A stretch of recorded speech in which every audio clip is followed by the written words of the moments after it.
London एक ऐसा शहर जहां पर आज भी बहुत सारे हिंदुस्तानी बसे हैं, लेकिन ये वो हिंदुस्तानी हैं जो लंदन में रहने के बावजूद आज भी अपनी सभ्यता और संस्कृति नहीं भूले। लंदन में जिंदगी का मतलब है रफ्तार, और इसी रफ्तार से अपनी रफ्तार को मिलाते हुए एक ऐसा हिंदुस्तानी इस शहर में बसा है।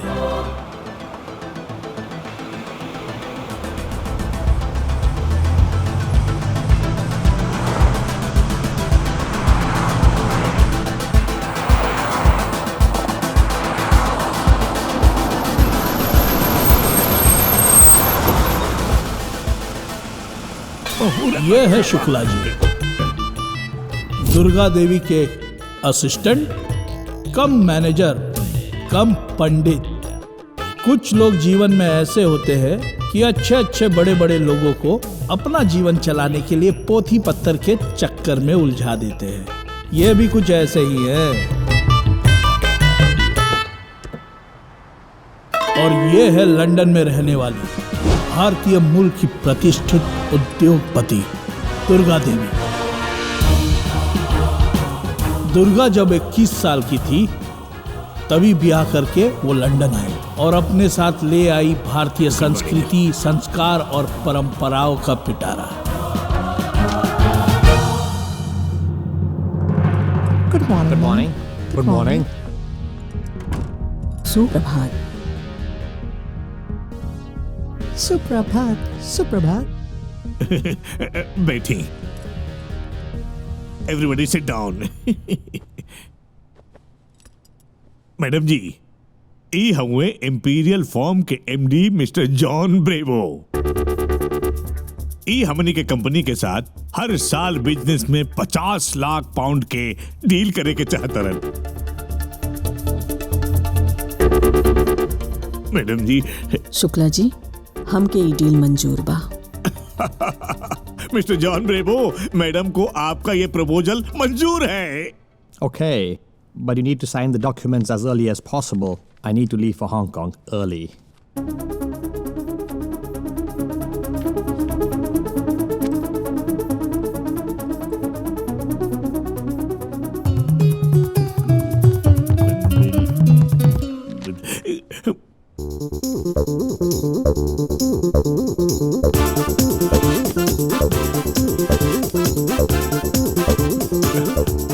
रुक जाए मैडम, रुक जाए। राहु के समय आ गईल बा। इस समय हमनी के कोनो भी पेपर पे साइन कई ठीक नहीं खे। What happened, madam? Is there any problem? Yes mister Brabo, ये समय हमारे कुंडली के अनुसार शुभ नहीं है, इसलिए हम अगले 2 घंटे तक ये पेपर साइन नहीं कर सकते। If you're not signing the papers now, we will cancel the deal.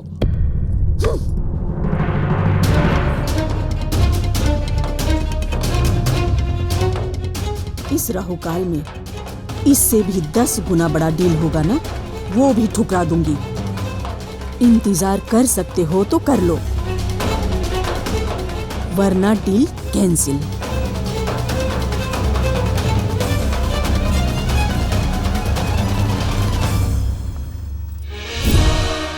शादी के 2 साल बाद उन्हें संतान के रूप में एक पुत्र की प्राप्ति हुई और उसी साल उनके पति एक दुर्घटना का शिकार होकर स्वर्गवास हो गए। दुर्गा देवी के पति का व्यवसाय दुर्गा देवी ने अपने हाथों में लिया और देखते ही देखते अपने लगन और परिश्रम से आज दुर्गा देवी लंदन की बिजनेस वुमन कहलाई जाती है।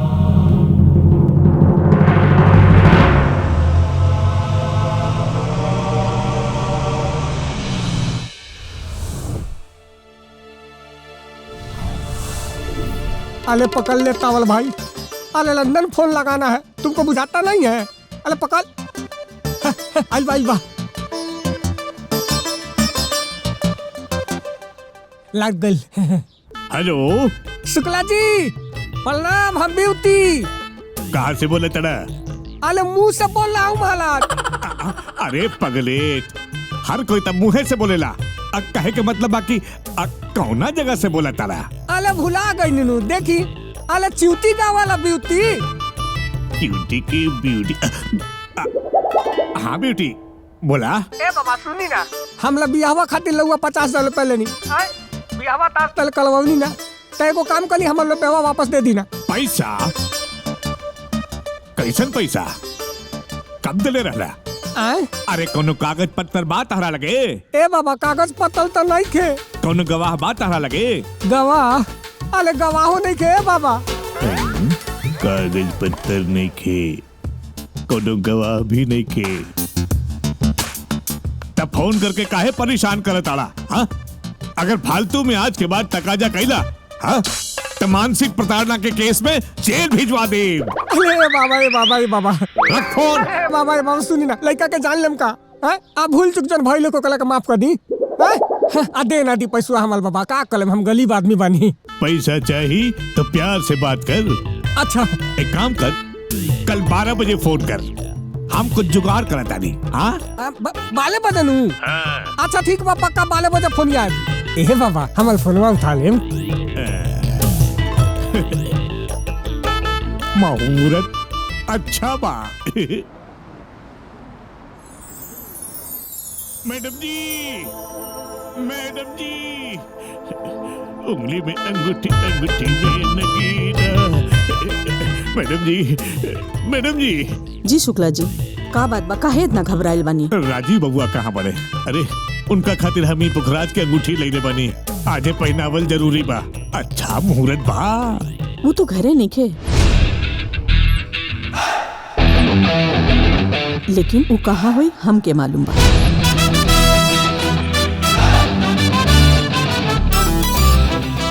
दे हम पहना दे। हाँ हाँ हाँ पहना दी, आजे पहना दी। एक काम तो हो गई, अब दूसर काम। मुहूर्त निकल जाता।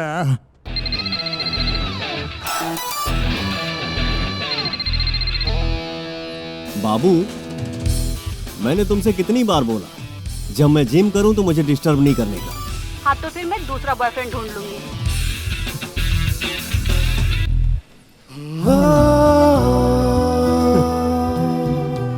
भूल जाओ तुम हमें, ऐसी कोई बात नहीं, और मैं खुद को भूल जाने दूं, ऐसी मेरी औकात नहीं। छोड़ दूंगी एक दिन तुमको। I love you.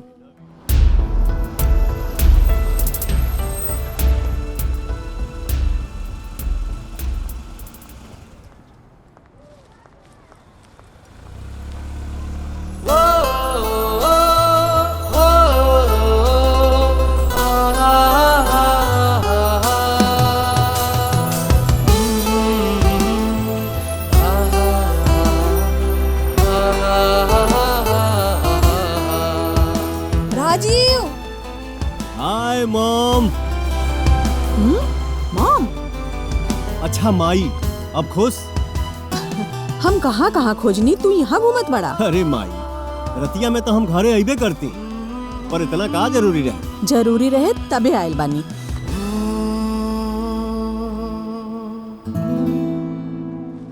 ई का तोरा के 1000 बार समझेले बानी कि मंगलवार के लाल कपड़ा पहनल करा। माई, दुनिया चांद पे पहुंच गई, अते मंगलवार के लाल और गुरुवार के पियर पहनावे पर लगल बड़े। राजू, हमार विश्वास पर कोई सवाल खड़ा करे ई हमके पसंद नहीं खे।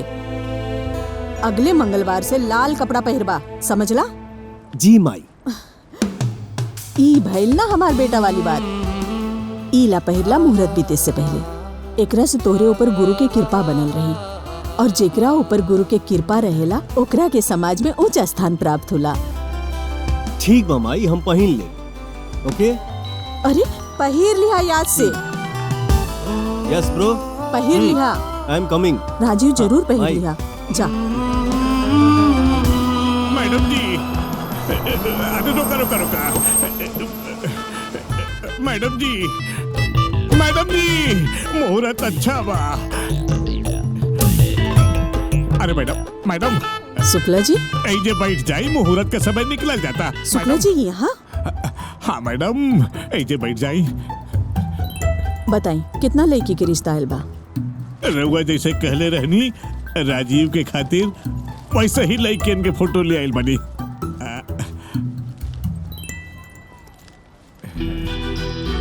दृष्टि नाम है एकरा बाबूजी के स्कॉटलैंड में होटल के बिजनेस बा और राजीव जी के साथ एकर कुंडली के 24 गुण मिल रहा बा। श्वेता सिंह लंदन में एकर परिवार के कंप्यूटर के बिजनेस बा।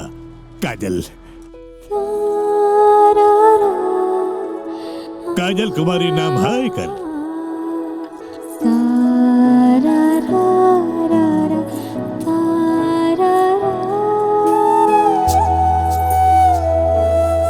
एकर पिता के लंदन में इवेंट्स मैनेजमेंट के बिजनेस बा। पूरा परिवार भारतीय संस्कृति और सभ्यता के पालन करे वाला बा। और सबसे बड़ी बात है मैडम कि राजीव के संगे एकर कुंडली के कुल 32 गुण मिल रहा बा। आए मैडम।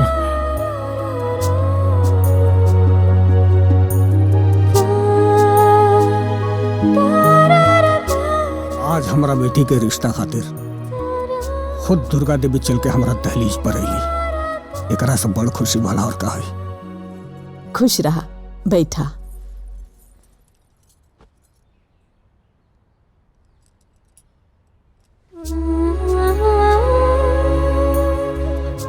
वाह, चांद से भी सुंदर बिया हमार पतो। लंदन में रहला के बावजूद हमरे मन में भारत बसेला। हम भारतीय परंपरा से शादी के पसंद करब। ई तब बड़ सौभाग्य के बात बा।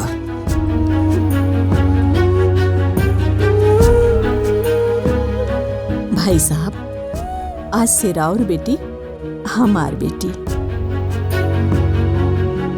जिनकी नरक हो गई बा, पूरा कोरोना तो बर्बाद कर दी सरवा। अब मेरा पूछी पैसा कहाँ से देबो का करी, कुछ समझ में ना आवत। घरे कैसे जाई, मेहरारू के का जवाब दी। उधार तो के देले रानी की ना। देले रानी अब वही से ना पैसा वसूल कर लेता नहीं। अब मेहरारू खुश हो जाई। अरे बाप रे दादा। अरे बेटी भाई, अरे हम मंटू पंजाब से आ गए मानी। अरे बाप रे, ई तो साला बुझाता मंटुआ पंजाब से आ गई। अरे अब हम का करी? भीतर बड़ा का हो बेटी भाई। बेटी भाई जी, बेटी भाई बाड़े का। अरे हुआ के तो घोल में नोई थी। ई तो कोनो मेहरारू बोलता रही यार। तू क्या बोलता रू? हम हुआ के मेहरारू चंदा। चंदा? अच्छा चंदा, जब तहार मत घरे आई है ना तो कह दिया कि पंजाब से मंटुआ आ गई लो जी। कल हम 10 बजे आई अपन पैसा लिए। कह दिया पैसा तैयार रखिए। हाँ ठीक बा, हम कह देम। आप जाई। ठीक बा ना चंदा। भगवान नीमन जोड़ी बनवने वाले। मैं लालुआ तोतली, मालदो तोतला।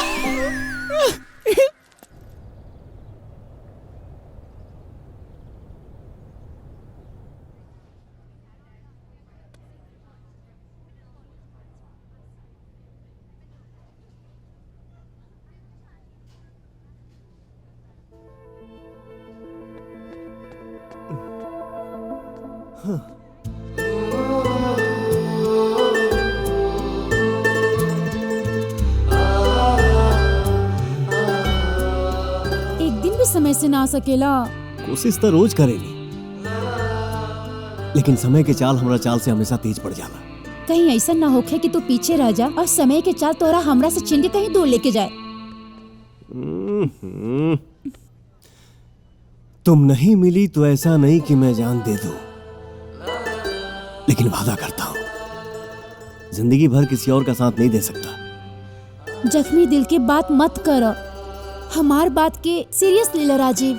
आपन माँ से हमने की शादी के बात करो। ठीक बा, आज हम अपने माई से पक्का बात करब। अब बोला कहाँ मंगाई? Cold coffee. इतना हॉट होके कोल्ड पियाबू? कॉफी कोल्ड चाहिए लेकिन बॉयफ्रेंड हॉट। ओके। देखिए मैडम।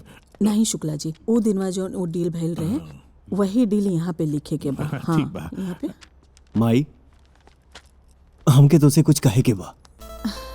कहे के तो हम रहूं बा। अब ई बतावा, पहले तू कहबा या हम? अधिकार तो हार बा, पहले तू कहा। बेटा, आज एगो हम बहुत सुंदर लड़की देख के आयल बानी। इहे लगन में तोहार बियाह करब।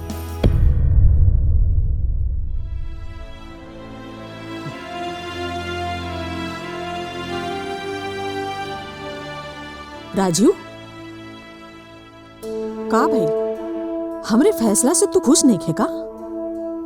माई ये हमार जिंदगी है। एकरा बारे में कोनो फैसला लेवे से पहले एक बार हमसे पूछ तो लेते। आज तक तोरे जीवन के हर छोट बड़ फैसला हम कइले बानी, फिर आज फैसला करे खातिर हमके तोहार परमिशन लेने की जरूरत पड़ी? हम तुमसे तोहर अधिकार नहीं छीनत, बस ही कहे के चाहतनी कि हो सकेला हम केहू से वादा कइले होगी। कौन लड़की भी आऊ? नैना नाम होकर हिंदुस्तान के रहे वाली ही यहाँ अपने मामा के संग रह ले। आज तक हमसे पूछ ले बिना तू आपन पसंद के कपड़ा तक ना पहनला, फिर तोहार हिम्मत कैसे हो गई बिना हमार मर्जी के कोनो लड़की पसंद करे के? हम ओके पसंद ही ना, उसे प्यार करेला और उसे शादी करे के कसम भी कइले बानी। तो तोड़ दा अपन कसम। तोहार ब्याह जहाँ होई हमरे मर्जी से होई। ऐसन मत कह माई, आज तक तू हमरा हर खुशी के परवाह कइले, फिर हमरा जिंदगी के सबसे बड़ खुशी के तू नजरअंदाज कैसे कर देले? नैना बहुत निमन लड़की है माई, एक बार, सिर्फ एक बार हमरा चलते उसे मिल ले, हमके पूरा विश्वास बा उसे मिलना के बाद तो के हमरा पसंद पर नाज हुई। और अगर हम ऐसा ना कहनी तो हम अपन जान दे दे।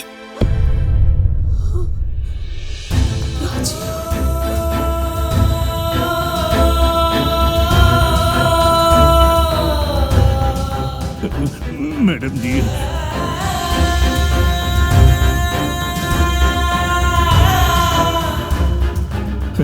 मैडम जी, बेटा जवान बा, अगर प्यार में बगावत कर गई तब बिजनेस से हाथ धोवे के पड़ी। राजू, बाबू, रुक बाबू, रुक।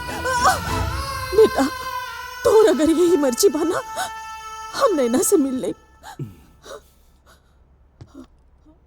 थैंक यू माँ।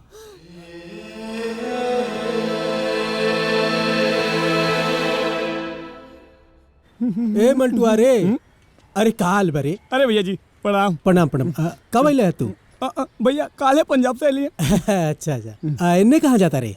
अरे भैया वो चुट्टी कुमार है ना, हाँ, ओकरे घर जाता नहीं। अरे काफी दिन से पैसा बाकी रहल ना, उहे ले जाता नहीं। लेकिन भैया एक बात बतावा, ओकर बियाह हुआ हो गेल, एकदम संपन्न हो गेल। केकर बियाह? अरे चुट्टी कुमार का। अरे ओकर कहिया बियाह हो गेल रे? उ त कालू कुआर राजू कुआर बा।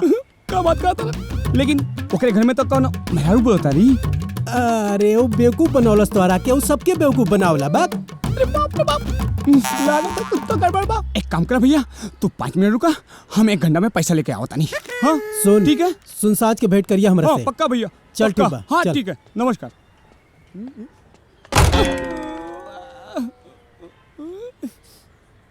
बेटी भाई, बड़ा का हो गरबा में? अरे बाप रे, ये तो फेल आ जा गई। अब का कॉलिम? लुक बेटा, जी वहाँ के तो नहीं थी। अरे कहाँ गेले बेटी भाई? अपने सालिन खातिर लड़का देखे। अच्छा अच्छा, आई है ना तो कह दियो मंटू आइल रहलो। ठीक बा? हाँ ठीक बा, कह देम। अच्छा बाय बाय। बाप ले बाप, ये कैसे कैसे आज जान बाचल दादा ले दादा। चलो भाई बाद में देखें।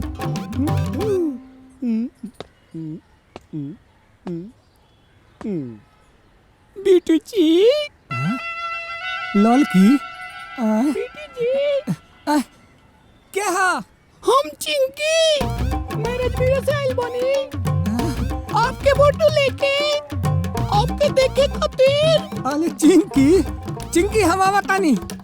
चिंकी चिंकी चिंकी डार्लिंग, ओ चिंकी चिंकी डार्लिंग। चिंकी ना पिंकी।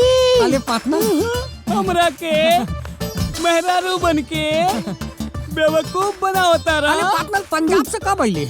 आइल गइल जोन। अच्छा एक काम कर, हमरा के अभी के अभी पैसा दे। पैसा? अरे देखना पार्टनर, हम अपना बियाह खातिर सारा सुकुलवा के पैसा देनी।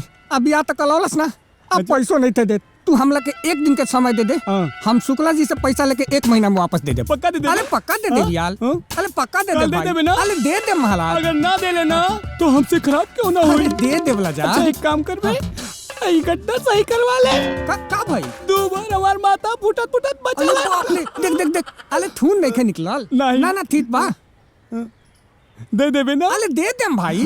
तो का कोरोना वायरस का कसम? अरे कोरोना वायरस के कसम। बस जाई ना? बस हम जाई? बस चलो। हाँ जो ई थाला थुतला ई न बिया तालावता न पैसा देता। थाले थुतला काल से ताला ते इतना फोनी आए कि तू बाप बाप कल के हमार पैसा दे देबा बुझाई। थोलब ना थुकला दी तो के थोलब ना। लुक हम फोन लेके आवता नहीं।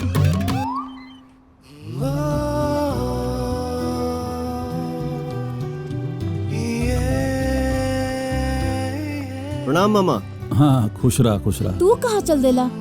तू जाना तारू हम सब कुछ छोड़ सकीला पर जिम ना। जा आराम से माई के साथे बैठा, हम गई नहीं आई नहीं। रुक जा राजीव, पता न काहे दिल घबरा रहल बा। अरे पागल, तू हमारे माँ से मिले जाता रू, कोनो ड्रैकुला से ना।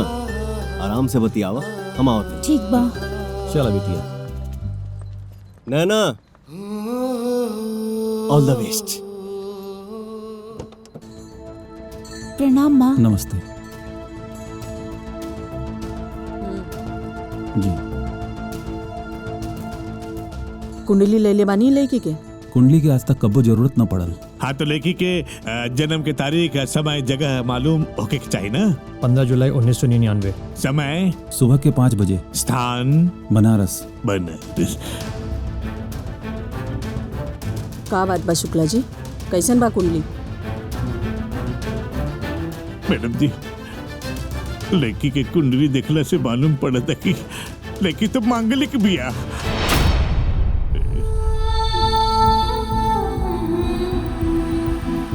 बाबा के कुंडली तो लड़की से एकदम में नहीं खे मिलत। अगर गलती से भी लड़की से बाबा के बिया हो गई, अब बहू बन गई, घर में आ गई, तो पूरे घर के विनाश हो जाए। बकवास है कुंडली। अगर ये कुंडली में ऐसा कुछ लिखल बा तो ये कुंडली के हम नहीं की मानत। तुहर नाम अल्लाह से तुहर भांजी के भाग्य न बदल जाई। मांगलिक बियाई एकरा खातिर कोनो मांगलिक लड़का ढूंढ ली। मांगलिक ना, लक्ष्मी बिया हमार भांजी। ये जौना घर में जाई वो घर के स्वर्ग बना दी।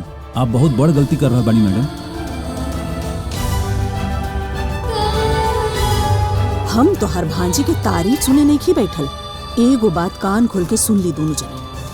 नैना के रिश्ता राजीव के संगे कब्बो ना हो सकेला। ई जन्म में तो का, अगले 7 जन्म तक ना। ए लड़की, तोरे भाग्य में ई घर के बहू बने के सौभाग्य में खे। तू हमार बेटा से दूर रहिए। गलती से भी ओकरे जीवन में घुसे के कोशिश कैली ना तो ठीक ना होई। शुक्ला जी, राजीव के बुलाई। रात के खाना हम राजीव के संगे खाई। जी मैडम। मांगलिक बिया।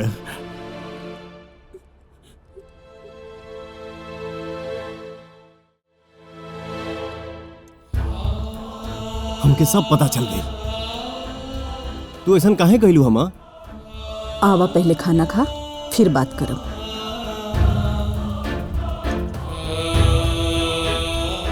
बेटा वो लड़की तोहरे लायक नहीं खे। ई तू कहता रू? ना, ओकर कुंडली कह रहल बा। हम नहीं की मानो तो कुंडली के जौन हमसे हमरा नैना के छीन लेबे। हम बियाह करब तो सिर्फ नैना से, वरना जिंदगी भर कुंवारे रहब। राजीव, हमके ना सुने के आदत नहीं खे। तोहरे आदत के चक्कर में हम अपना प्यार के कुर्बान नहीं कर सकत। अगर हम दे हैं तो हम दे सकत नहीं। राजीव, तो नैना हमार प्राण हिया।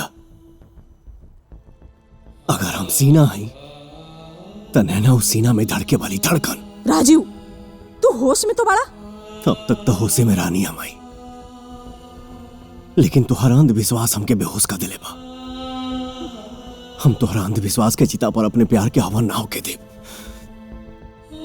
कुंडली के मिलल उतना जरूरी नहीं मां जितना दिल के मिलल बा। और नैना से हमर दिल ही ना आत्मा जुड़ चुकल बा माई। आत्मा के शरीर से निकलबू तो हम जिंदा लाश बन जाई, और हमरा लाश के बोझा तू अपना कंधा पर उठा ना पैबू। ऐसे हमके हमार नैना वापस देते मां। बस कर अपन पागलपंती राजू। नैना से हम तुहार रिश्ता हरगिज ना हुए दे। ई हमार आखिरी फैसला बा। तो हमार फैसला भी सुन। अगर हमके नैना ना मिला तो हम अपने आप के खत्म कर ले।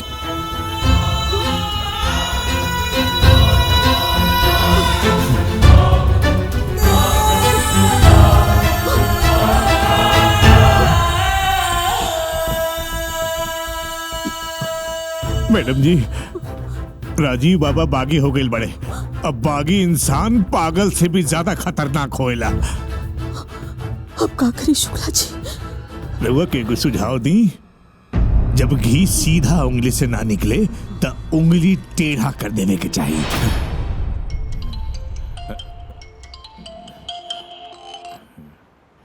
Shukla from London speaking. अरे शुक्ला जी, लाम लाम, हम ब्यूटी बोला तानी।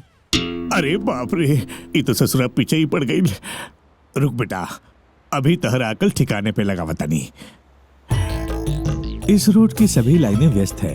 आए? कृपया अगले साल संपर्क करने की कोशिश करें।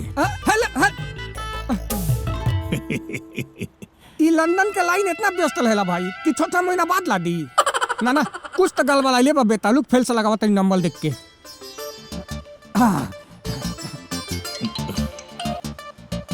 हेलो। अरे थुकला जी, ब्यूटी कुमार, ब्यूटी गाँव वाला।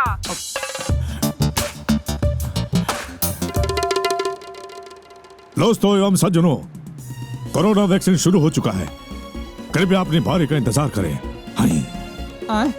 अरे थाला, अरे बाप रे बाप, ई आ थाला फोने बुझाता पता लागल बा। आए?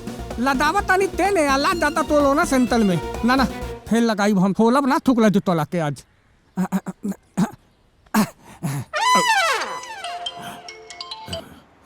हेलो, अरे थुकला जी, हम ब्यूटी कुमार बोल रहे हैं।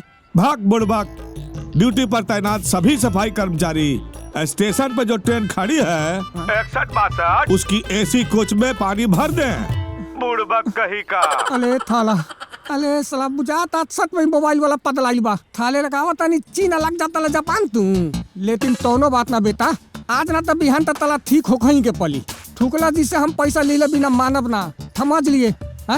थोड़ा साथ दे दे भाई, ठीक बा? अच्छा बिहान तलेम, ठीक बा? प्रणाम प्रणाम फोन मैया, प्रणाम। मैडम जी, ऐसे बैठे रहिएगा।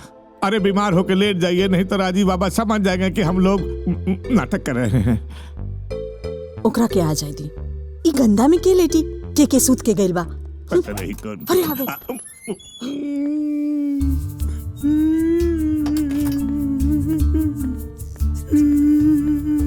राजीव बाबा माइनर अटैक रहे।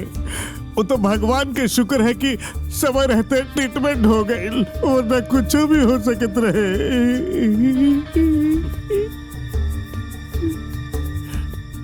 बेटा के खुशी छीने खातिर और कितना नाटक करबे। थोड़ा बीपी का लो भाई कि ते ओके हार्ट अटैक बना देले। का मतलब? मतलब ई कि डॉक्टर से हमार बात हो चुकल बा, तो के कुछ नहीं के भाई। जीत छोड़ा, घरे चल।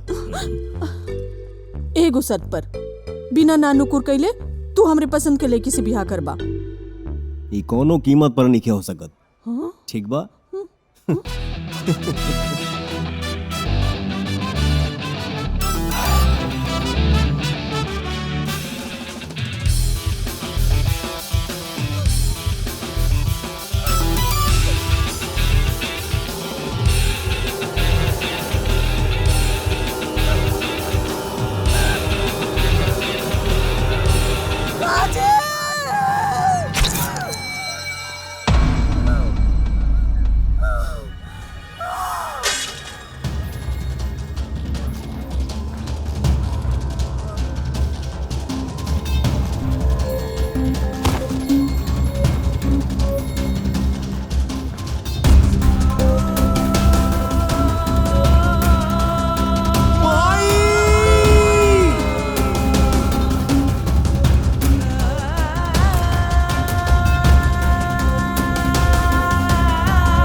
ही तू का कइले माई?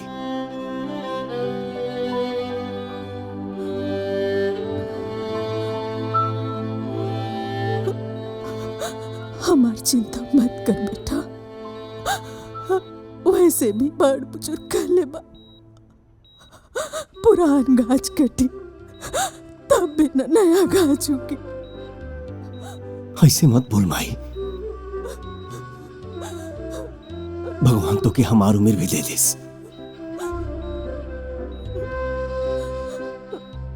राजीव, अगर कुछ दिन हमके और जियावे चाहता तो हम जहाँ कहता नहीं वहाँ शादी कर ला। शादी कर ला बेटा।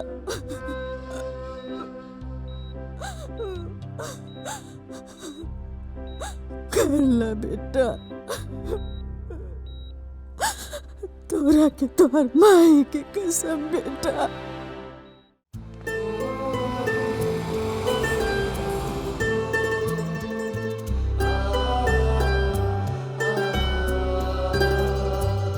नैना, कई लोग से हम सुन ले बानी कि जेसिस ने मोहब्बत में अपने महबूब को खुदा कर दिया। का बात बा? खुदा ने अपने वजूद को बचाने के लिए उनको ही जुदा कर दिया। हो सके तो हमके भुला के नया जिंदगी की शुरुआत करा। हम मजबूर बानी नैना, और हो सके तो हमके भूल जा।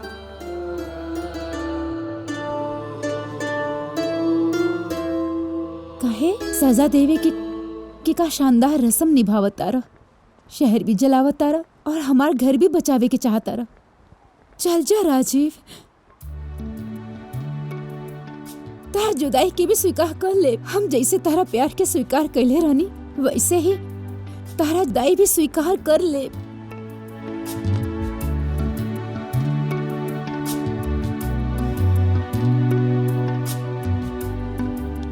हम अपने माई के ममता के आगे हार गई बनी नैना। एक तरफ जिंदगी बा तो एक तरफ दूध के मोल। हम अपन जिंदगी हार के दूध के मोल चुकावल चाहता नहीं। राजीव, बहुत खुशनसीब बानी हम कि जितना दिन रहनी एगो लायक इंसान के साथे रहनी। बहुत सारा लोग तो 4 साल के प्यार खातिर आपन माँ बाप के वर्षों के प्यार भुला जाला, लेकिन हमके गर्व बा हमार प्यार खुदगर्जी से बच गए। जा राजीव, एगो नया दुनिया बसावा, लेकिन हाँ, हमरो ऊपर एगो एहसान करी हा कि हो सके तो हमरा सामने कब मत आई हा।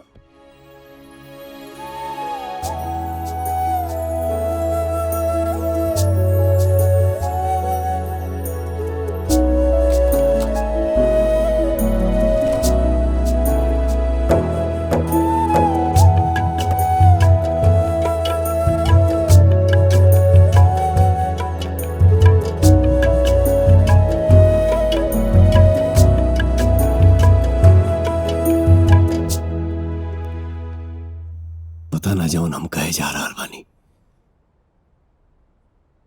उ कहे खाती इस समय सही बा या ना, लेकिन आज अगर अपना मन के बात तो से ना कहनी तो तोहरा संगे ना इंसाफी हुई, और हम अपना जाने केहू के साथ ना इंसाफी नहीं कर सकत।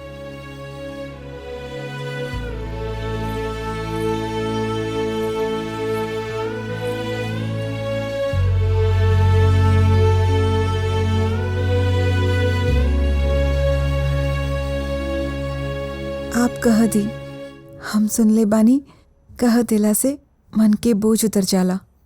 देखा काजल, तोहरा संगे बियाह हम अपना मर्जी से नहीं कैले।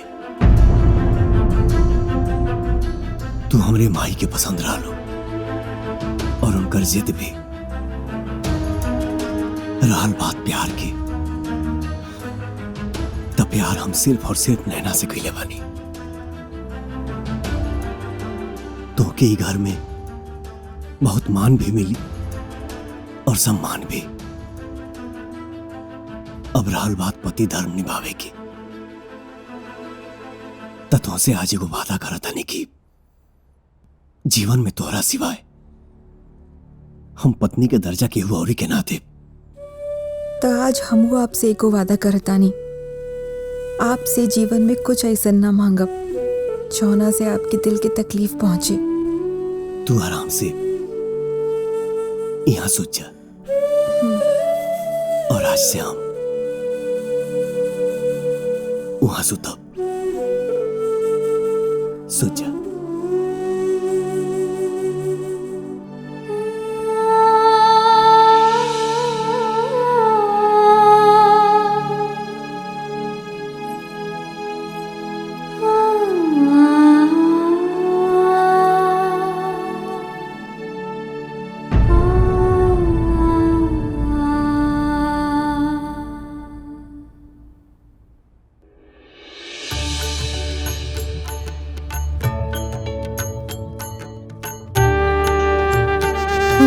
जय जगदीश हरे स्वामी, जय जगदीश हरे। ओम जय जगदीश हरे स्वामी, जय जगदीश हरे। ओम जय जगदीश हरे स्वामी, जय जगदीश हरे। भक्त जनों के संकट, दास जनों के संकट क्षण में दूर करे। ओम जय जगदीश हरे। ओम जय जगदीश हरे स्वामी, जय जगदीश हरे। ओम जय जगदीश हरे स्वामी, जय जगदीश हरे। भक्त जनों के संकट, दास जनों के संकट क्षण में दूर करे। ओम जय जगदीश हरे। जय जगदीश हरे स्वामी, जय जगदीश हरे। ओम जय जगदीश हरे स्वामी, जय जगदीश हरे।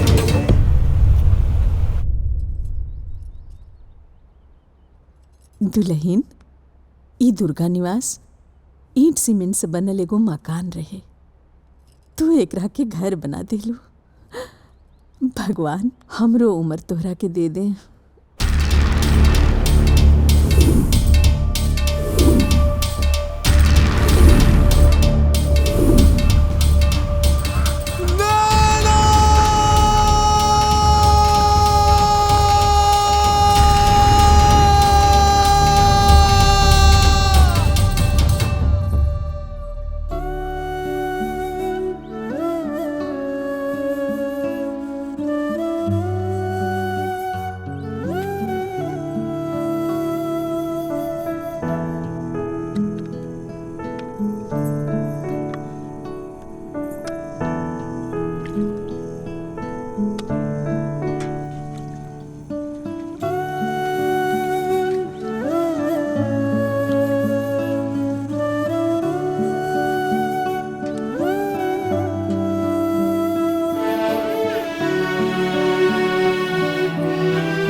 वाह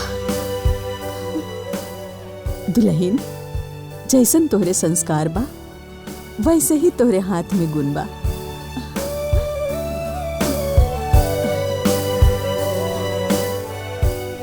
ला ई हांडी छुआई के नेक बा।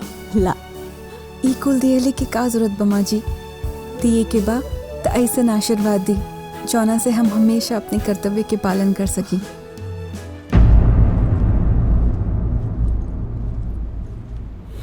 एकरा पहले हमार प्यार के बंधन तहर पैर के बेड़ी बन के जकड़ जाए। जा राजू।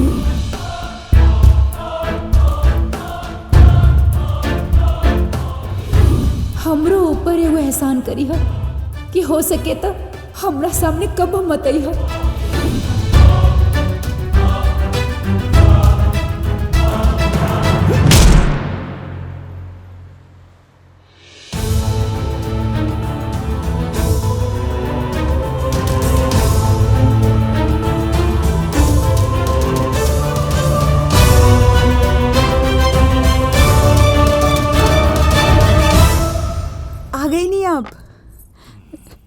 अरे ये का हो गई?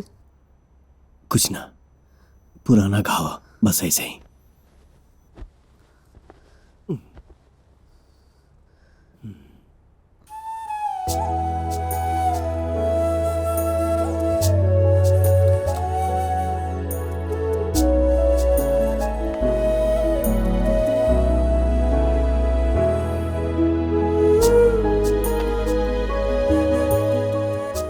लगा था राजीव अब ही ले दुल्हन के अपने ही लेना।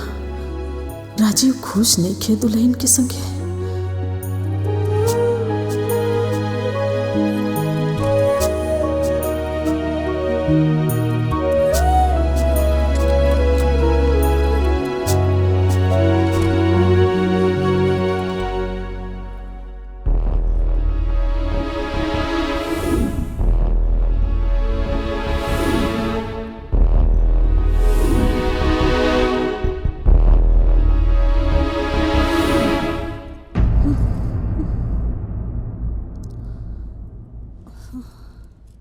मैडम जी।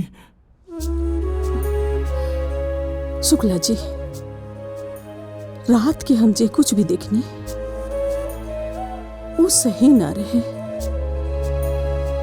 राजीव अगर दुल्हन के ना अपनाई तो दुल्हन के आत्मा रोई और बेटी पतों के रोवल शुभ ना होला। अरे नया नया गुस्सा बात धीरे धीरे शांत हो जाई। दोनों के कुंडली में अथाह प्रेम लिखल बा, जौन एक न एक दिन जरूर सार्थ हो जाई। नहीं शुक्ला जी, नहीं। हमके तो लगा था कि जैसे राजीव और काजल के बियाह करावल गईल बा, वैसे ही ये दोनों के करीब लावे खातिर हमनिए के कुछ करे के पड़ी। मैडम जी, ये सब रउआ हमरा ऊपर छोड़ दी। हम दुल्हन के तरफ से राजीव बाबा के ऊपर वशीकरण के प्रयोग करब। दुल्हन दुल्हन दुल्हन खुश रहा। दुल्हन जी, राजीव के कुंडली में ना एगो छोट बाधा बा, ओकर उपाय कर अजबे बहुत जरूरी बा। जी शुक्ला जी दे। ईल बहुरानी पुड़िया, एकरा में भभूत बा। रात में सूते से पहले राजीव बबुआ के दूध में मिला के पिला दिया। जी। हर हर महादेव। जी।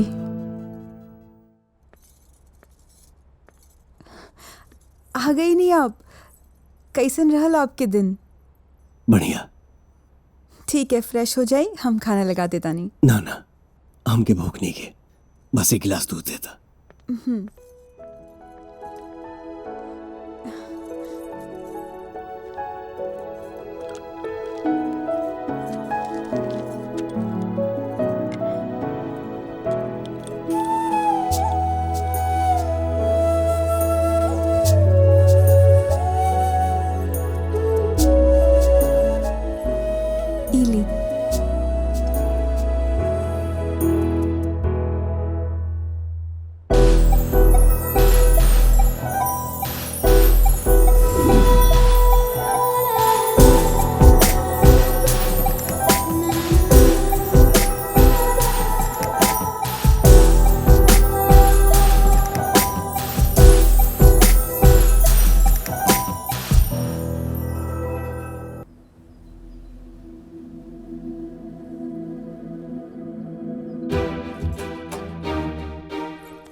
Are you okay? Congratulations. Congratulations, Durga Devi ji. You are going to be granny soon.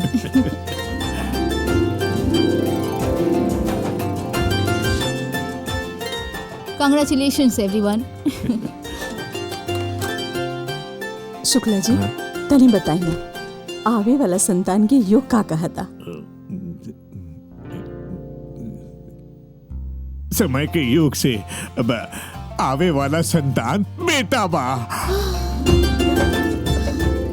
आई बेटा रवा के घर में कुलदीपक बन के आई। एकरा आवे से ई घर के भाग्य बदल जाई, धन के वर्षा होके लगी। मैडम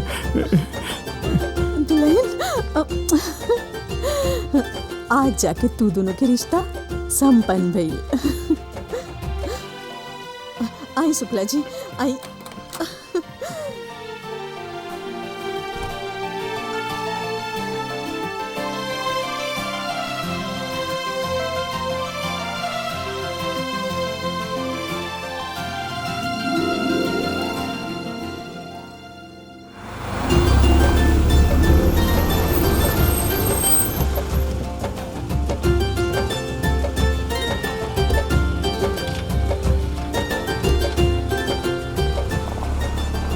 हमने यहाँ कहाँ आयल बनी? अपन पोता के एडमिशन करावे। माई जरूरी नहीं है कि शुक्ला के हर बात सही हो जाए।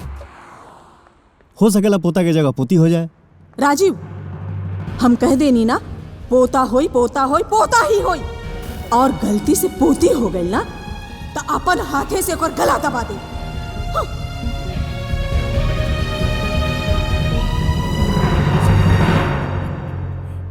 न्यू एडमिशन लेना है।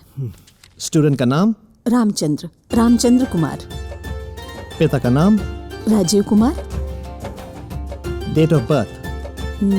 डेट ऑफ बर्थ आज से 2 साल बाद। कोई भी डेट डाल दीजिए। What? मेरा पोता आया नहीं है, अभी आने वाला है। आप अपना अकाउंट नंबर भेज दीजिए, मैं पैसे भिजवा दूंगी। राजीव चला, एडमिशन हो गई। Such crazy people.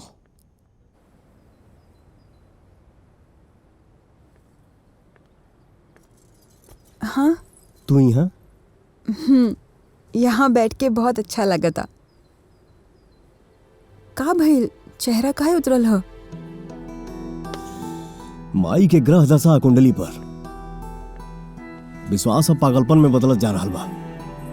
हमके तो कबो कबो माई के व्यवहार से भी डर लगा था। अब का कहीं नहीं माँ जी। जौन संतान अभी ले पैदा ना भइल ओकर नाम जाके स्कूल में लिखा दिलस। जाई दी ना, कम से कम यही बहाने खुश तो बाड़ी। घरे तो डर बा, ज्यादा खुशी में कहीं गड़बड़ ना हो जाए। झूठे इतना सोचता नहीं, कुछ ना हुई। माँ जी समझदार बाड़ी। सही कहा था रू, तू समझदार बाड़ी। खैर छोड़ा, ये बच्चा केकरा पर जाई, हमरा पर या तोहरा पर? हम दोनों पे जाई। अच्छा एक बात कही? कहा? ई प्रेगनेंसी पीरियड में आप हमके भरपूर समय दी और वादा करी जब तक हमार डिलीवरी नहीं के हो जात, आप साया की तरह हर घड़ी हमार संगे रहो। डिलीवरी तक का हम 7 जन्म तक तो हर साया बन के रहा।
का भाई?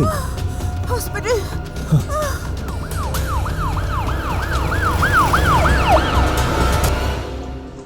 हमें डिलीवरी आज ही करनी पड़ेगी। मैडम जी, कुंडली के अनुसार चंद्रग्रहण के छुतका लागल बा। अछुतका में आयल बच्चा और कुल खानदान के विनाश के कारण बनी। ऐसे हो सके तो डिलीवरी आज के बजाय कल करवाई। हमें ये बच्चा आज नहीं चाहिए, क्योंकि छुतका लग गया है और छुतका में जन्मा बच्चा खानदान के लिए अशुभ होता है। Sorry, that's not in my hand. Sorry. Hello, yeah why not, I am just coming. Shukla ji, रवा जैसन कहले रहनी वैसे ही होता। हमार पोता जन्म लेवे से पहले करोड़ों के फायदा करा रहल बा। बेटा, हम जस्ट गई नी। बाकी ये डिलीवरी आज ना हुए के चाहिए। चला। चलिए।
बच्चे की नाल गले में फंस गई है। अगर अभी के अभी ऑपरेशन का डिसीजन नहीं लिया गया तो माँ और बच्चा दोनों की जान को खतरा हो सकता है।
बच्चा कहाँ बा?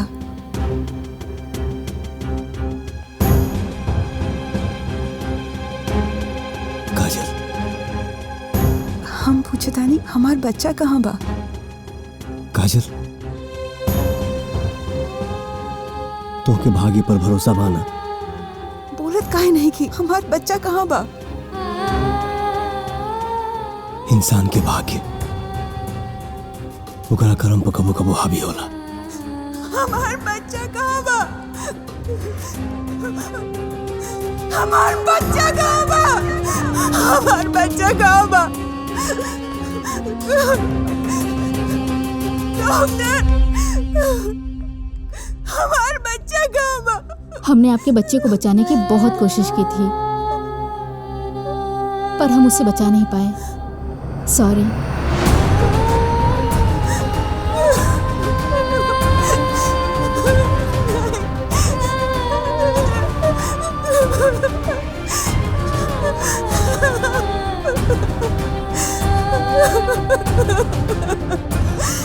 डॉक्टर, हमारा बच्चा हमरा खिला दी। I can understand. Please, I can understand. Please.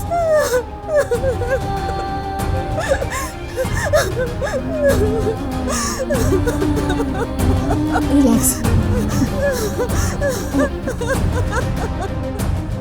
दुनिया में सब कुछ नहीं देता विधाता।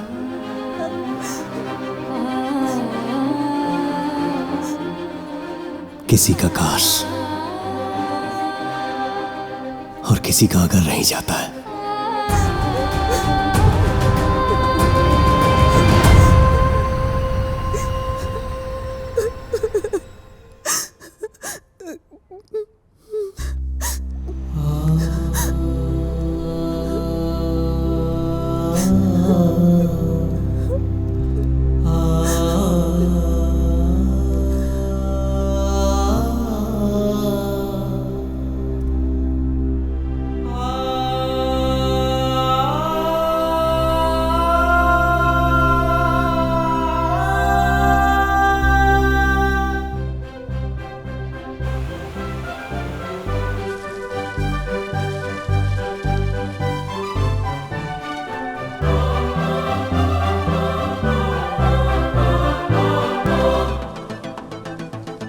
राजीव के शादी के 8 साल बीत गए। ओकर संतानो मुआला 7 साल हो गए। तनी ओकर कुंडली देखी ना, हमार बेटा के कुंडली में संतान सुख बा की ना।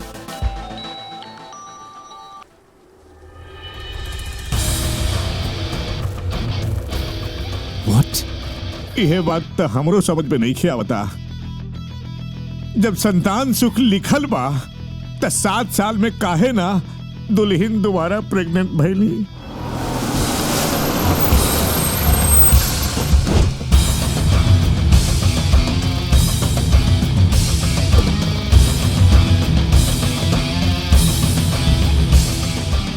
कुंडली में तो साफ साफ एगो संतान के योग बा।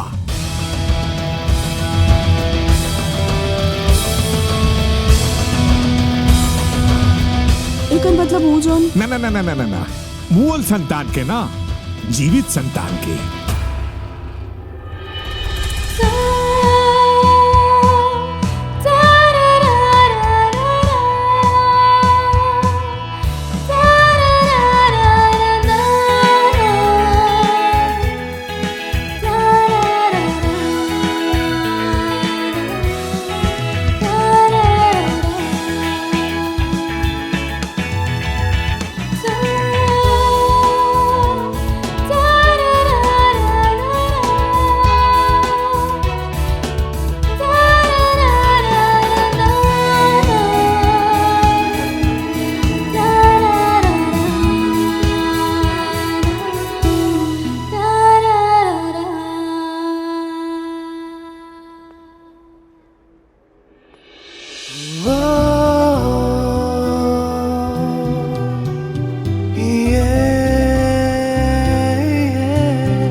क्यों फोन करके बार बार डराते हो मुझे? सॉरी पापा, मिस यू पापा। मिस यू टू बेटा। अरे यार तुम तो समझा देते। इतना समझाती हूँ समझती ही नहीं है। बच्ची तो तुम्हारी है, तुम्हारी ही सुनेगी।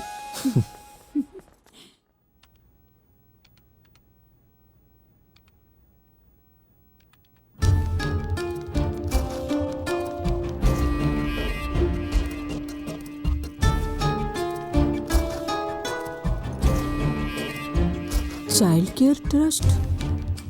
शुक्ला जी, शुक्ला जी। जी मैडम। ये 500 पाउंड हर महीना एगो ट्रस्ट में भेजल जा रहल बा और ई सिलसिला जारी बा पिछले 8 साल से। हम जान सकीला इतना पैसा ई ट्रस्ट में के भेज रहल बा? जी मैडम, राजीव बाबा। राजीव बाबा? जी। राजीव बाबा इतना चैरिटी कब से करे लगलन? मैडम, हर बार हम राजीव बाबा से सवाल पूछे की कोशिश कईनी, लेकिन हर बार वही कह के ये बात टाल गईले कि इस सवाल के जवाब देहल हम उचित नहीं की समझत। बैंक से इतना ट्रांजैक्शन हो रहल बा और रउआ हमके बतावल उचित ना समझनी? मैडम जी, राजीव बाबा के अकाउंट में ताक झाक करे के हैसियत हमरा नहीं खे। रउआ हैसियत नहीं रख सकत, हम तो रखे नहीं। जल्दी से जल्दी हमके इस चाइल्ड केयर के डिटेल चाहिए। हमहू तो देखी वहाँ चलत का बा। जी मैडम, पता करके बताइए। अले लग जा। अले बाजा तक घंटी।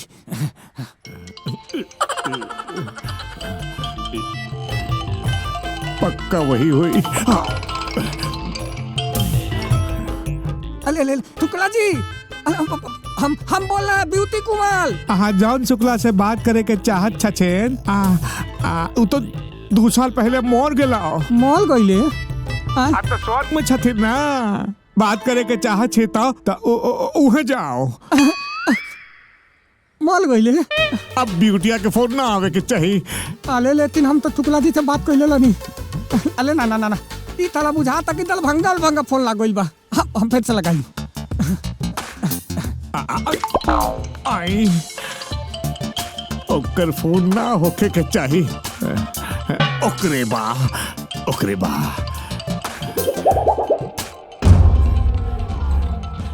क्यों भल्ला मार डाले।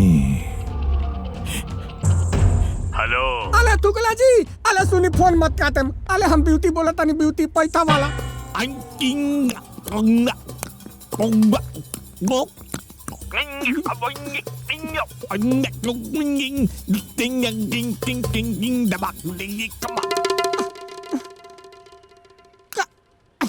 अले बाप ले थाला ई तरह के भाषा बोलले बा शुक्ला जी बा। ना ए भाई, अब तो जब तक ई भाषा के बारे में पता ना चली साला हमला नींद ना आई, हमला कपाल दुखाएगा। लदावा तनी फैलते हुए बताई।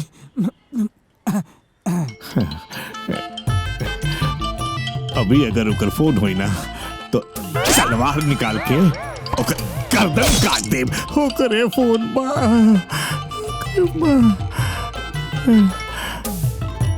अले शुक्ला दी फोन मत काटे प्लीज। पैसा नहीं थे देवे तो मत दी, लेकिन ई बता दी कि जवन आखिरी में भतवा बोलनी हो ई तावना डेट में बोलल जाला महला। अले जब तक पता ना चली ना हमला होंगी ना लगी। बता दी ना। हमारा ख्याल से माहिष्मती के बगल वाला राज्य बा। बदल वाला? ई बिहार, बंगाल, उत्तर प्रदेश, मध्य प्रदेश सुन ले बानी। अभी मानचित्र में बगल वाला राज्य कहाँ से खोजम भाई?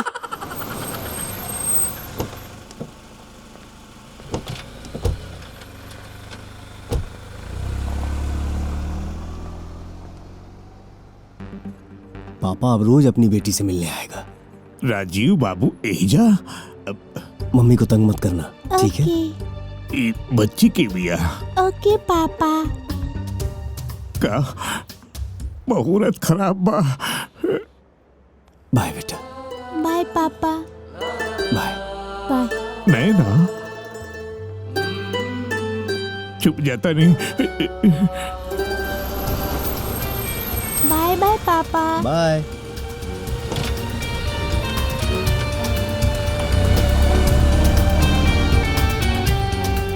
ए भाई साहब। हाँ भाई साहब। ये जो भाई साहब उधर गई रे। हाँ। लड़की और बच्चा उनकर के बाड़ी? वो 7 साल का बच्चा बा उनकर, और उनका पत्नी रहली है।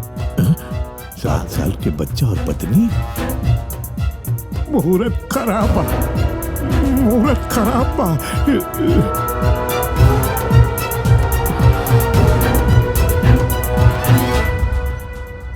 शुक्ला जी कुछ बोलबा? मैडम जी, हम ही घर के विनाश देखे दिया। विनाश। पति पत्नी के बीच में जब कोनो दोसर औरत आ जाला तो पति पत्नी के सुख और शांति छिन जाला। दूसर औरत? ये दूसर औरत के बा?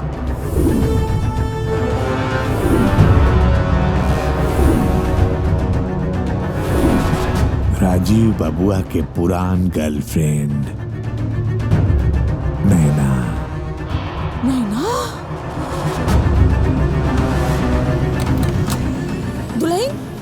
दुल्हन? जी माँ जी। राजीव कहाँ बा? हमके नहीं खे पता। नहीं खे पता? काहे? आज ले ये पूछल हम जरूरी नहीं के समझ ले कि वो कहाँ जानी कहाँ ना। मेहरारू बाड़ू तू ओकर हर बात जानल तो हर हक और फर्ज दोनों बा। बात का बा माँ जी, बोली ना। आज तक तू पूछले बाड़ू राजू से? तो हर गोदी आज ले सुन काहे बा? तू पूछले बाड़ू अपन पति से कि कबो ई पूछले बाड़ू ओकरे मन में औलाद के चाहत काहे नहीं खे? कोनो बात भइल बा का माँ जी? हाँ, बात भइल बा। दुल्हन शादीशुदा मर्द आसमान में उड़त पतंग जैसन होला। ओकरा के तनको छूट देबू ना तो वो कहीं निकल जाई। का भइल बा माँ जी? राजीव के संबंध आज भी नैना के संगे बा। और तो और राजीव के एगो बेटी भी बिया नैना से। बतावल हमार काम रहे, अपन घर बचावल तुहार काम बा।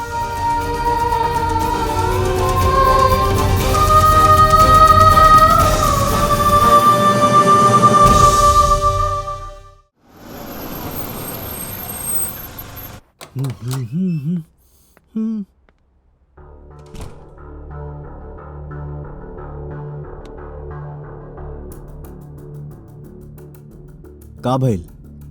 तबीयत ठीक नहीं का? सुहाग रात में हम आपसे एगो वादा कैले रहनी कि आपसे कहियो कुछ न मांगब, लेकिन आज हम आपसे अपना वादा तोड़े के अधिकार मांग रहल बानी। भइल का? आपसे एगो सवाल के जवाब चाहिए। वो सवाल है, आजले हमने के बच्चा काहे न भइल? अरे बच्चा दिहल ना दिहल ऊपर वाले के हाथ में बा। जब होके के होई हो जाई, लेकिन आज अचानक बच्चा के बात कहाँ है? नैना कहाँ बाड़ी?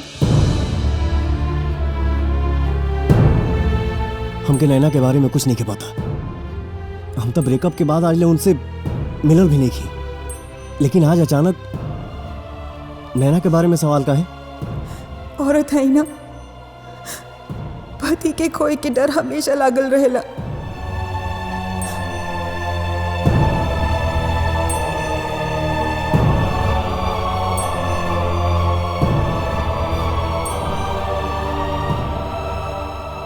तोहार पति कहीं खोए वाला नहीं के।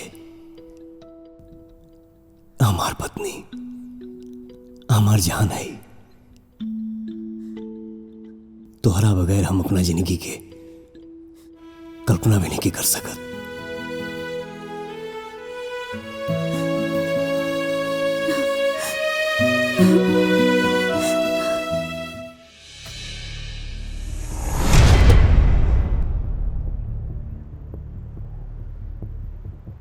तुम यहाँ वेट करो, ठीक? मैं 5 मिनट में आती हूँ। ठीक है ना? ठीक है। You have to look at them, okay? नैना,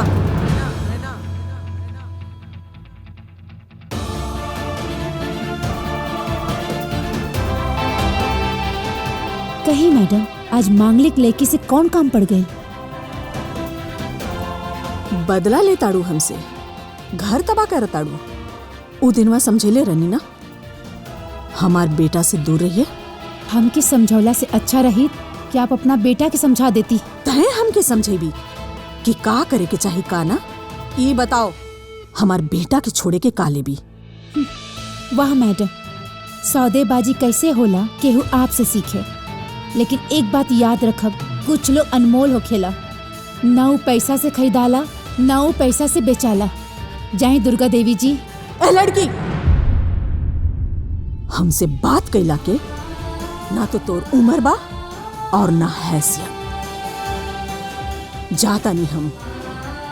बाकी एगो बात याद रखिए, हमार बेटा के सिर से दोनों माई बेटी के भूत उतर जाए के चाहिए, नहीं तो तू दोनों की दुनिया से उठवा दे। दुर्गा देवी नाम बा हमार, दुर्गा देवी।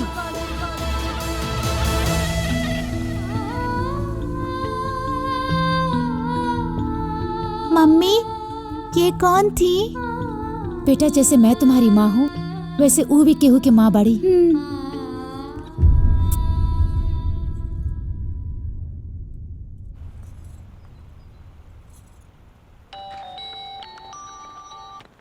हेलो राजीव, कहाँ बड़ा तू? हम कब से फोन ट्राई करतानी।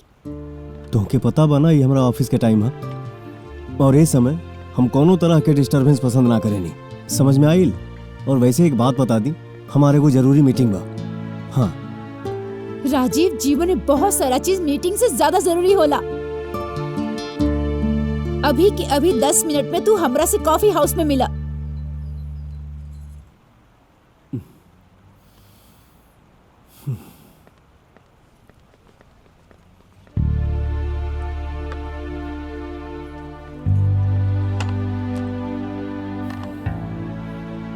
बोला का बात बा?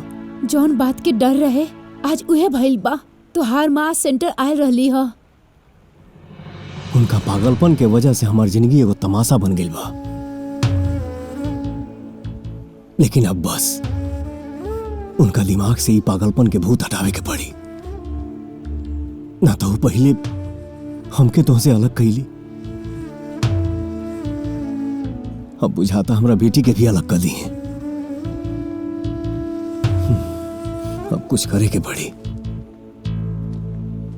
चला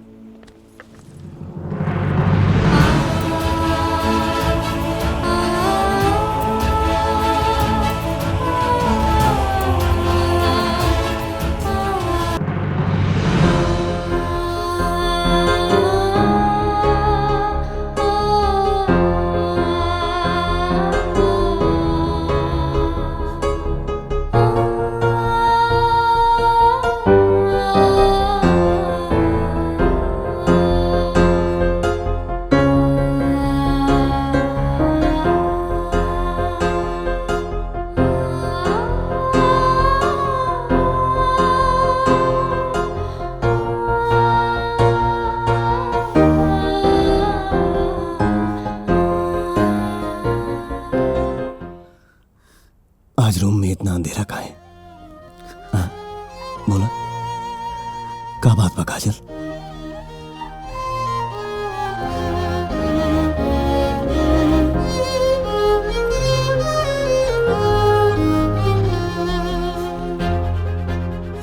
अंधेरा तो हम रहुआ जीवन में कर देले बानी।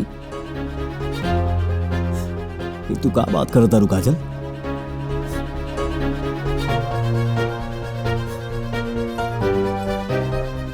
तू तो हमारा जीवन की वो रोशनी हो जौन हमके हर अंधेरा से निकले के रास्ता दिखावेला। रहुआ हमरा के जौन इज्जत दे रहल बानी,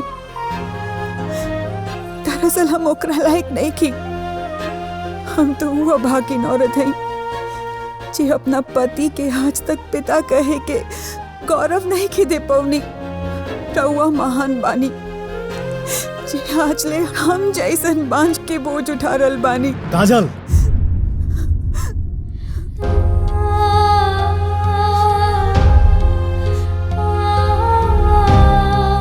अपने आप के बांझ कह के तू हमरा रिश्ता की गाली मत दा। गाली तो हम रहुआ के पूरी जिंदगी के दे देले बानी।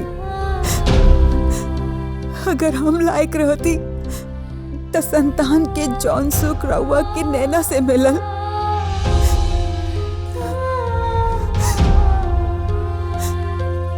वो हमसे मिलल रहती। नैना और रहुआ के बेटी के बारे में हमरा के पता बा और राउर भरल पुरल परिवार देख के हम बहुत खुश बानी। दुख बा तही बात के कि रहुआ हमरा के अपन परिवार के बारे में बतावल लायक भी नहीं के समझनी। काहे काहे एक बार अगर हमरा के प्यार से बतावले रहती तो हम खुद राउर हाथ नैना के हाथ पे दे देले रहती। तू जौन सोच रहल बाड़ू काजल, वैसन कोनो बात नहीं के। नैना भले कोनो समय में हमार प्रेमिका रहली, लेकिन अब उनका से हमारा रिश्ता सिर्फ और सिर्फ इंसानियत के बा। जी।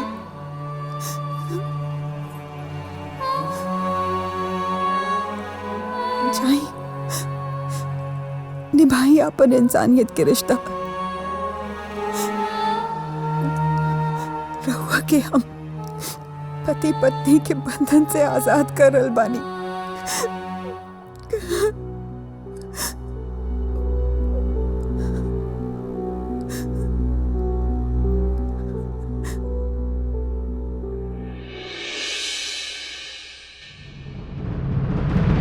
नीति कहेला कि रास्ता में पड़ल कांटा जब पांव में चुभे लागे तो वो कांटा के रास्ता से निकाल के फेंक देवे के चाहिए। लेकिन शुक्ला जी ये पाप बा। पाप ना मैडम, पाप ना। परिवार के मुखिया होके के नाते परिवार के बचावल राउर धर्म बा। इतिहास में ऐसा बहुत सारा किस्सा कहानी बा कि लोग अपन परिवार के बचावे खातिर बहुत सारा युद्ध लड़ले बाड़े। का कोनो और रास्ता नहीं है मुश्किल से निकले खातिर? बिल्कुल ना, बिल्कुल ना। अरे रघुआ पहले भी राजीव और नैना के अलग करे के कोशिश कैले रहनी ना, का भइल? आज दोनों के एगो लड़की बिया, कलुहे लड़की और ओकर माई मिलके राउर परिवार के विनाश के कारण बनी है। हमार जीते जी ई कब्बो ना होके देव।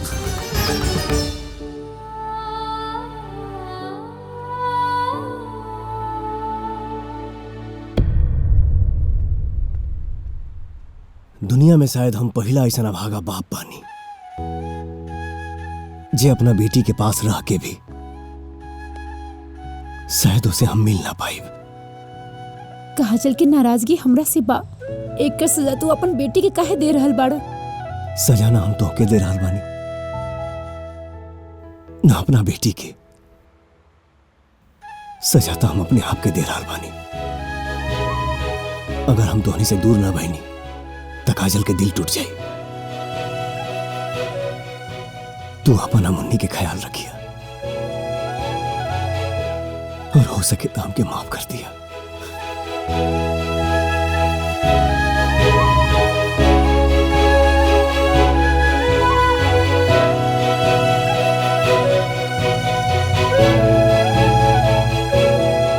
हेलो, माँ और बेटी दोनों बचने नहीं चाहिए। दोनों के फोटोग्राफ्स व्हाट्सएप पे भेज रहा हूं। मुहूर्त अच्छा बा। तथास्तु। गलती राजीव और नैना के बाद फिर सजाओ बच्ची काहे भुगती?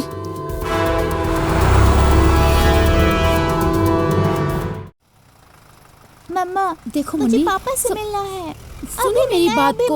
प्लीज मम्मा, अभी नहीं हो सकता बेटा, पापा से। मैं बात करवा दूंगी। अच्छा, मैं कॉल करती हूँ। हेलो राजीव। मैंने तुमसे बोला था ना, बार बार नहीं मिल पाऊंगा।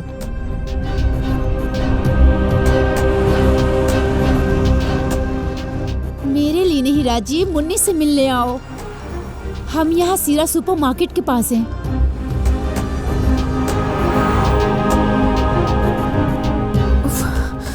अरे नमस्ते सर। सोनू, हाँ तू यहाँ संभाल, हम जाता नहीं सुपरमार्केट। ठीक है, कुछ होगा तो बताना। चलो देख लेते हैं।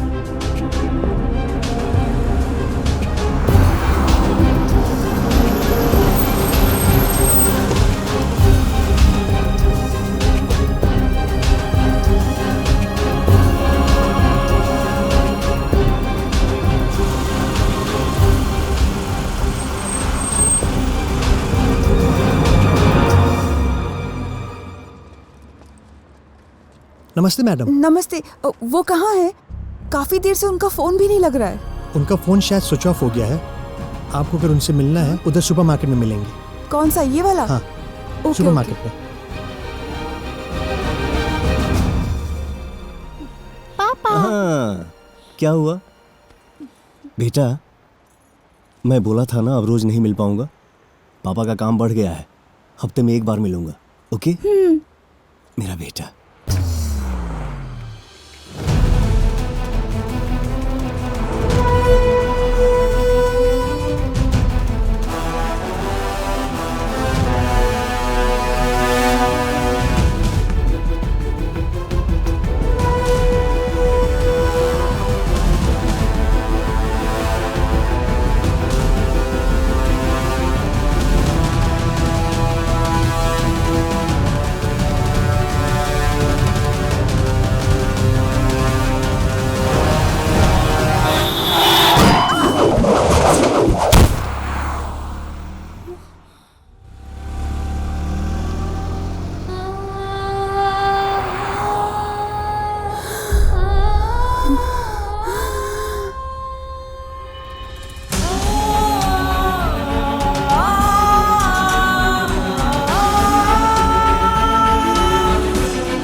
मत रोई जी, रउआ रोहिले तो ठीक ना लागेला।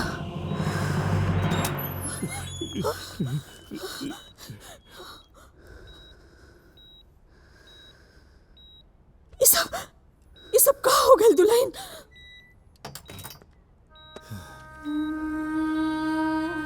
कहल जाला ना माँ जी, जे दूसरा खातिर गड्ढा खोदेला वो खुद ही एक ना एक दिन उ गड्ढे में गिर जाला।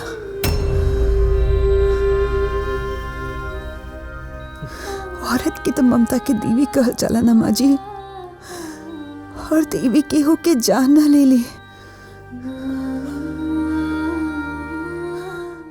वे रउआ काहे नैना और ओकर बेटी के जान लेवे के कोशिश कईनी। ये सब हम तोरे परिवार बचाए खातिर कईनी।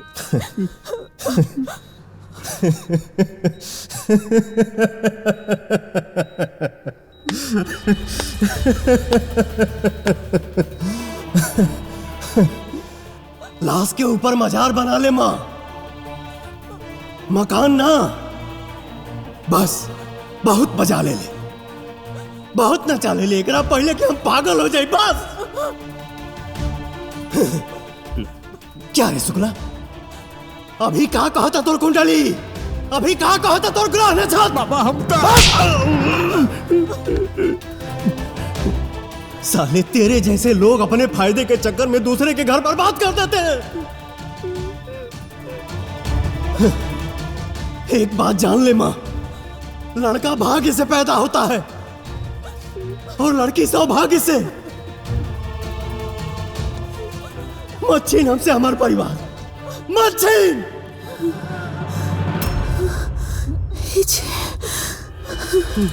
माँ से ऐसे बात कही जाला? नहीं दुल्हन, आज मत रोका। आज हमार बेटा के बोल लेवे दा। हम अपन झूठा प्रतिष्ठा बचावे खातिर अपन परिवार तबाह कर लेनी। हमके माफ कर दे बेटा, हमके माफ कर दे।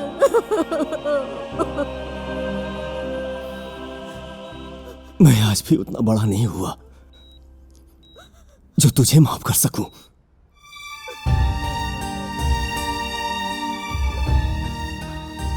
अगर तुझे माफी मांगनी है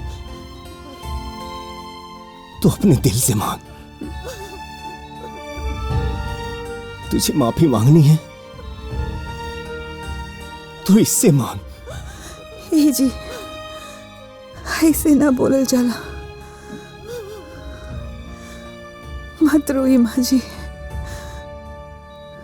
रहुआ के रो देख ये अंतिम समय में हमरा नीक ना लगी। ऐसे मत कहा काजल, तू हमके छोड़ के जाए के मत सोचा। अगर तोके कुछ हो गई तो हम जीते जी मर जाए।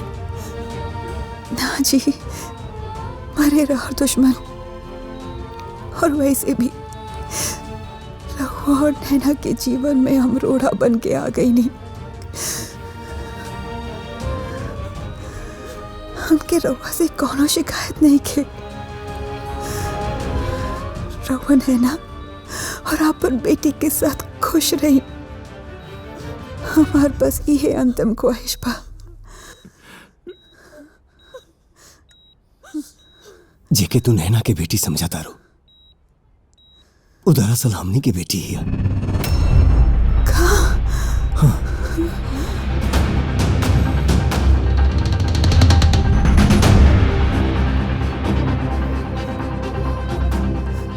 मुन्नी तोहरा कोख से पैदा भइल बेटी ही है।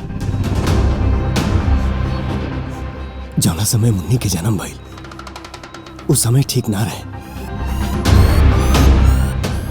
अछूतिका में पैदा भइल संतान मां के स्वीकार ना रहे। हमारी मां का मानना है इस समय पैदा हुआ बच्चा उनके खानदान के विनाश का कारण बनेगा। अगर ये बच्चा सही सलामत पैदा भी होता है तो वो इसे अपने हाथों मार देगी। डिलीवरी के बाद चाहे लड़का हो या लड़की, बच्चा आप मुझे देंगी, मैं उस बच्चे को अपनी मां के साये से कहीं दूर ले जाकर छोड़ाऊंगा।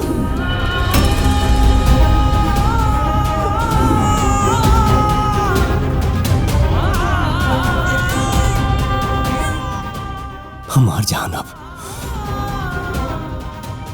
तुम्हारे हाथ में बाने ना, चाहते है कि बचा ला, चाहता हूं आता।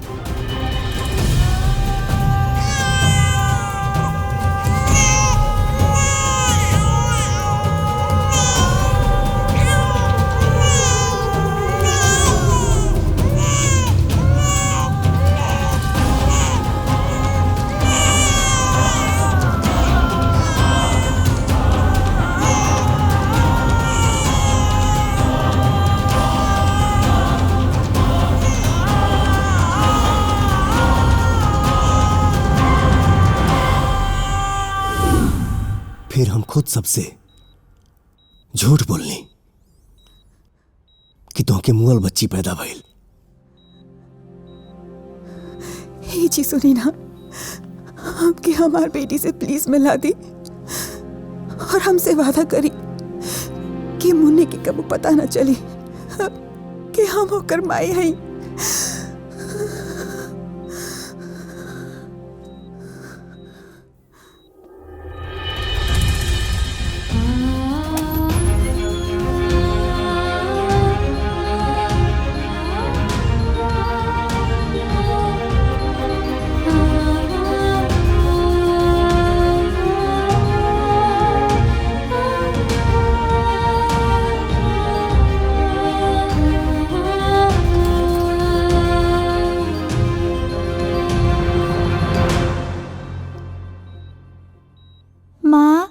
ये कौन है?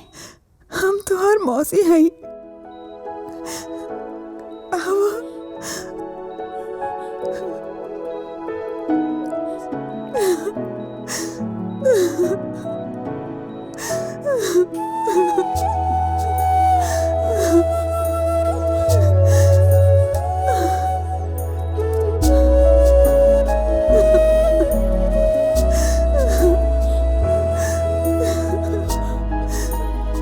जी ले जाइए करा के।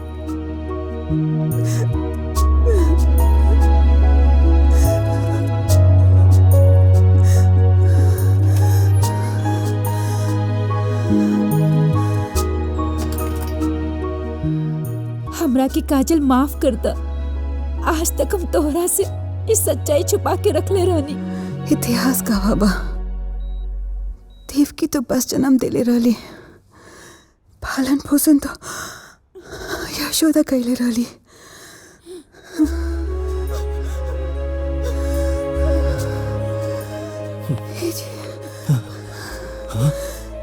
हे जी सुनी ना, हमसे वादा करी हमरा चिता के आग लगावे से पहले रहुआ नैना के मांग भर दे। कुछ ना हो तो के सब ठीक हो जाए। वादा करी।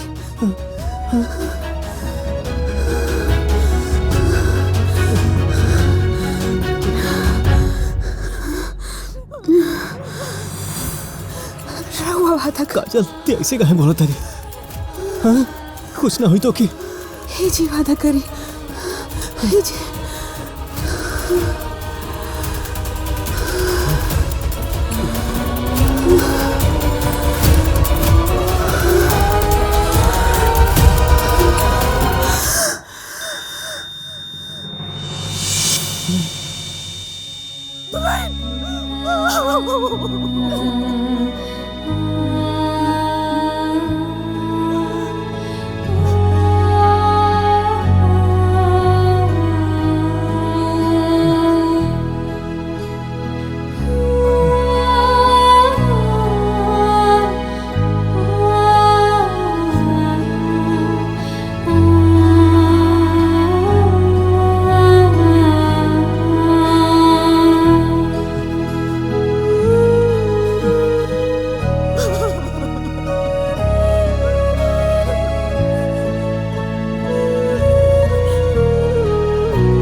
बहन के सामने।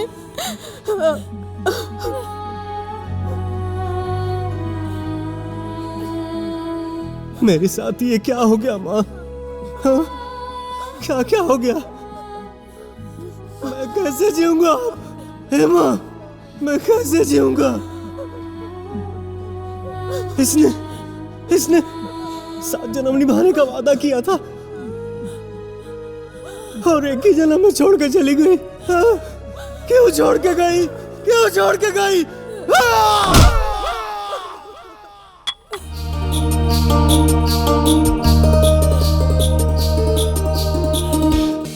दुनिया में सब कुछ नहीं देता विधाता, किसी का काश और किसी का अगर रह जाता है।